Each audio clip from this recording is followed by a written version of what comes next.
Hi, my name is Drew Stevenson, and I'm currently teaching at Martin Middle School here in Raleigh. My pedigree is sort of interesting. I grew up in Southern California and got my undergrad from UCLA. And after doing sales and marketing for a number of years, ended up at Johns Hopkins where I got my master's.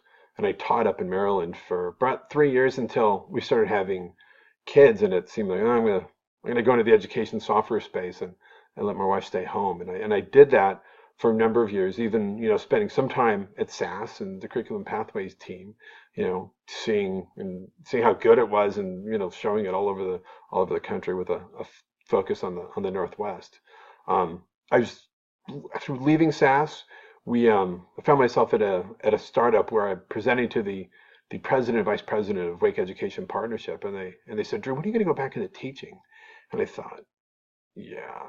So I was fortunate enough, got my teaching degree, my teaching license back to life, hit it with the paddles, and first, taught downtown Raleigh at a high school that was great, but had a weird calendar where they started somewhere in July, and I needed to be on a more regular calendar, and I transferred over to teach sixth grade at Martin Middle School. Now you think about that difference between 10, 11-year olds and 17, 8-year olds, and how they're dialed into technology. And that really speaks to sort of how ed tech works, and how the students that we have today are so adapted to technology, and how it's such a necessary part of how they learn and how they think. They're born with their thumbs going.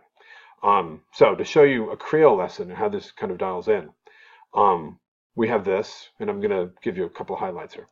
This next slide deck is going to walk us through the natural regions of the world. First one is the tropical rainforest, which has a riveting, right? No, this is, it sounds like a professional actor, and it's actually, as I tell my kids that I'm teaching, that yes, it's actually my voice. It's not a trained actor, which they are always amused at.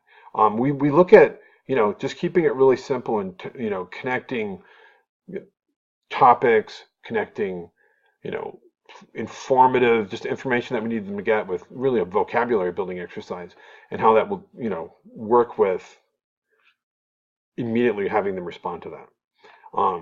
This is on YouTube. For some reason, this has had like 3,000 hits. I've never had that many kids, and actually it's had a number of likes and about 7 dislikes that my own 15-year-old daughter did, because she thought that was pretty funny. What Crio does is really powerful, because it does like a really immediate, sort of simple lesson just like that.